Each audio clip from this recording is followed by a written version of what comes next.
साबिक वज़ीर आज़म इमरान खान पर हमले के बाद से तहरीक इंसाफ के कारकुनान की जानिब से आज दूसरे रोज़ भी मुल्क गिर एहतजाज किया जा रहा है। इस एहतजाज की आड़ में मुल्की अमलाक को नुकसान पहुँचाया जा रहा है, मुल्की शहरियों के अमलाक को नुकसान पहुँचाया जा रहा है और ये जलाओ घेराव की सियासत मुल्की सलामती को नुकसान पहुँचा रही है। ये इंतशार खुदा न खास्ता मेरे मुँह में खाक सूरत हाल को किसी ऐसी जगह लेके जा सकती है जहाँ पर पहुँच कर सबके लिए मुश्किलात पैदा हो सकती हैं। ये सियासतदान इस सूरत हाल से बचने के लिए अगर अब भी इकट्ठे नहीं होंगे तो फिर कब इकट्ठे होंगे?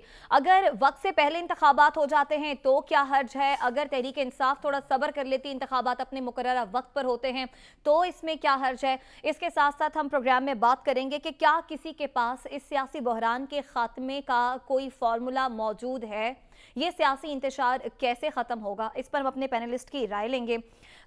हसन, कुछ ऐसी खबरें आपके पास कि शायद इमरान खान साहब के कुछ मुज़ाकरात हो रहे हैं, किन से मुज़ाकरात हो रहे हैं और क्या ये मुज़ाकरात आपको कामयाब होते भी दिखाई दे रहे हैं और वाकई में इस बार सियासतदान संजीदा है एक दूसरे के साथ बैठने के लिए? देखें, आज एक थोड़ी सी पेशरफ ये हुई है कि सदर मुमलकत आरिफ अलवी साहब की इमरान खान साहब से मुलाकात हुई, जिसमें उन्होंने तमाम तर पहलू वज़ीराबाद वाले मामले पर और दीगर मामले पर जो है वो डिस्कशन की। आरिफ अलवी साहब ने इमरान खान साहब को कायल करने की कोशिश की है कि वो किसी न किसी तरह मुज़ाकरात वाले टेबल पर आएँ। अदरवाइज जहाँ पर रियासत को नुकसान हो रहा है वहाँ पर उनकी पार्टी को भी शदीद नुकसान हो रहा है। जो मेरे ज़राए हैं जो उस टाइम जो वहाँ पर मौजूद थे वो ये दावा करते हैं इमरान खान साहब ने किसी हद तक नरमी दिखाई है और फिर आरिफ अलवी साहब ने ये कहा है मैं आगे डिस्कशन करके जहाँ पर डिस्कशन करना बनती है, अच्छा हाँ, तो उन्होंने कहा वहाँ पर डिस्कशन करके मैं किसी रास्ते की तरफ आऊँगा। दूसरा जो आप फरमा रही हैं कि मार कुटाई, लड़ाई झगड़े, फसाद, इस सारे शहरियों के इमलाक को आपने देखा, जिसका मोटरसाइकिल वाला बेचारा कल वो अच्छा खासा जो है वो वाहिद कफील था, रोता दिखाई दिया, आज उसका खैर इस तरह के बेशुमार जो हैं वाकयात रिपोर्ट हुए। किस का अजाला करेंगे? किस का अजाला करेंगे? देखिए, मैं यहाँ पर एक कोट करना चाहूँगा। न्यूयॉर्क टाइम्स में एक जो है आर्टिकल बांधा है डेविड ब्रॉक ने।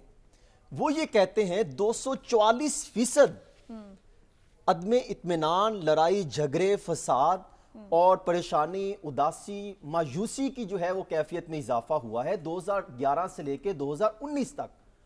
और फिर वो ये कहते हैं इसकी वजह फसादात, हड़तालें, हुकूमत मुखालिफ मुजाहरे, धरने, एहतजाज हैं। और ये वो ओवरऑल बात करते हैं। और फिर उसके बाद अगर यहाँ के माहिरीन से बात की जाए इसका हवाला देते हुए तो वो ये कहते हैं गुज़श्ता 2019 से लेके 2022 के दौरान 500% तक इजाफा देखने में आया है, क्योंकि यहाँ पर आए रोज एहतजाज की कॉल, मुजाहरे, धरने, एहतजाज मामला चलते रहे, जिससे आवाम के ज़हनियत जो है वो मनफी तासुर पेश करती है और उनके साथ लड़ाई झगड़े, अदम इत्मीनान वाली सिचुएशन इख्तियार करती है। इससे बचने के लिए क्या पहलू किए गए? वो कहते हैं वो माइनस में है, वो माइनस जो है वो 100 पे स्टैंड करते हैं। इससे बचने के लिए हमारे अदारों ने या हमारी जमातों ने कोई इकदामात नहीं उठाए।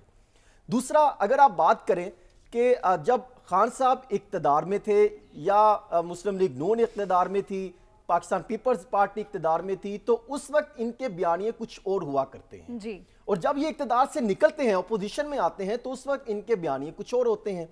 देखें, खान साहब क्या खूबसूरत बातें किया करते थे कि कौम जो है वो खुददार हो गई है, दारे प्रोफेशनल हो गए हैं, नैब और अदलिया आज़ाद हो गई है, इलेक्शन कमीशन ऑफ पाकिस्तान गैर जानिबदार है, अदारे एक पेज पर हैं, वफाकी काबीना या हुकूमत जो फैसला करे वो रियासत को के लिए बेहतर है और हमने बहुत सोच समझ कर फैसले किए।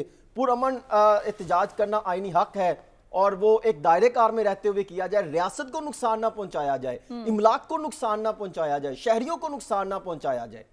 कुर्सी से उतरे हैं तो फिर आप देखें वो क्या दावे करते हैं। मैं छोटा सा करके बिल्कुल आ रहा हूं कि वो ये कहते हैं पाकिस्तान अंग्रेजों के हाथों में चला गया, अपना बयानिया तब्दील कर लिया, अवाम गुलाम हो गई, अदारे जो है उनको मुतनाज़ा बनाना शुरू कर दिया, अदलिया, इलेक्शन कमीशन और पाकिस्तान जो है उनको जानिबदार कहा जा रहा है, پھر اس کے ساتھ عوام اور ریاست کو ایک دوسرے سے الگ کرنے کا بیانیہ اپنایا جا رہا ہے اور زبردستی اپنے مطالبات منوانے کے لیے جو ہے وہ احتجاج کی کال دی جا رہی ہے. کیا یہ پرامن احتجاج ہے؟ کیا یہ وہی پرامن احتجاج ہے جس کی خان صاحب دور اقتدار میں یہ باتیں کیا کرتے تھے؟